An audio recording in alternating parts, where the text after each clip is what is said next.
पंजाब सूबा मोर्चा के दौरान 4 जुलाई 1955 को समय की कांग्रेस सरकार द्वारा श्री दरबार साहिब पर किए गए हमले की याद में श्रोमणी गुरुद्वारा प्रबंधक कमेटी की ओर से इस सागे की याद में गुरुद्वारा मंजी साहिब दीवान हाल में 2 जुलाई को श्री अखंड पाठ साहिब आरंभ किए गए थे, जिसका आज 4 जुलाई को भोग डाला गया।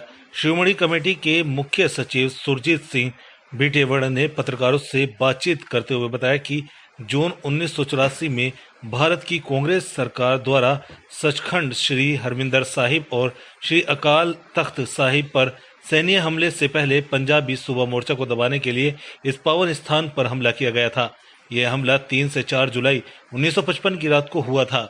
इस दौरान दरबार साहिब में भारी संख्या में पुलिस को भेजा गया था। इस बीच सरकार ने डीआईजी के नेतृत्व में भारी संख्या में पुलिसकर्मियों को स्वर्ण मंदिर परिसर भेजा, जिसका संचालन महाशय अश्विनी कुमार शर्मा ने किया। बीटेवड़ ने कहा कि उस समय की कांग्रेस सरकार के प्रधानमंत्री जवाहरलाल नेहरू थे और पंजाब के मुख्यमंत्री भीमसेन सच्चर थे। एसजीपीसी सचिव ने कहा कि देश की आज़ादी के लिए 80% से ज्यादा कुर्बानी देने वाले सिखों को कांग्रेस ने हमेशा धक्का दिया है, जिसके तहत केंद्रीय सिख धर्मस्थल सचखंड श्री हरमिंदर साहिब पर आज़ादी के महज 7 साल बाद हमला हुआ था। उन्होंने कहा कि 1984 में सिखों का नरसंहार करने वाला कांग्रेस वर्ग शुरू से ही सिख विरोधी रहा है। पंजाब से नरेंद्र सेठी की रिपोर्ट, प्राइम 80 न्यूज।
आज़ाद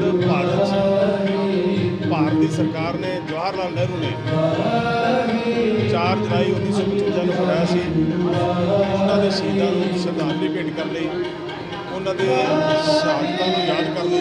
श्रोमणी गुरुद्वारा प्रबंधक कमेटी वालों अखंड पाठ रखाए गए सन।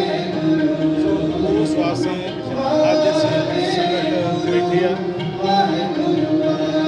हमेशा ही साढ़े ते बड़े जुल्म होए आ, चाहे वो अबदाली ने कीते हैं चाहे वो भारतीय सरकार ने कीते हैं। अबदाली तो असी आस रख लेंदे सां, हो सकता अबदाली जां होर कोई देश साडे ते हमला करे तो असी उहदा ठोक के जवाब दईए। अपनी सरकार साडे ते 2 हमले कर चुकी आ। एक 4 जुलाई 1955 नूं और उदों भी सिखां नूं मारिया गया, शहीद किया गया। बूटा समेत हरमंदर साहिब बह के बढ़ के पुलिस वालों बेहरमती की गई और इतने हंझू गैस के गोले सुटे गए, गोलियां साडे संगत को शहीद किया गया। और इसे 29 साल बाद 84 साढ़े ते अटैक करके हरमंदर साहब से अटैक करके अकाल तख्त ढाया, हरमंदर साहब ढाया, गुरु ग्रंथ साहब गोलियां वजियां।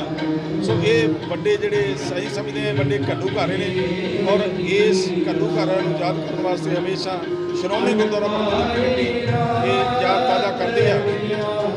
और सरकार जड़ियाँ जिन्नी बार भी कौम से हमला होया, जिन्नी बार हरमंदर साहब से हमला होया, उन्होंने मूँह की खानी पई आ और कौम हमेशा ही अगे बढ़ी है। सो असं उन्होंने शहीदों को श्रद्धांजलि भेंट करते हैं। अज इतने प्रोग्राम जोड़ा इसके बाद रखा गया, इतने कीर्तन शुरू होया, इस बाद ढाडी वारा होणगियां, उपरंत जोड़े बुलारे जोड़े इतिहास दसणगे। वाहिगुरू जी का खालसा। 1947 तो पहला देश को आज़ाद कराने वास्ते सिखां का 80% योगदान सी। मैनू अंडमान निकोबार सैलूलर जेल उत्थे जाण का मौका मिला।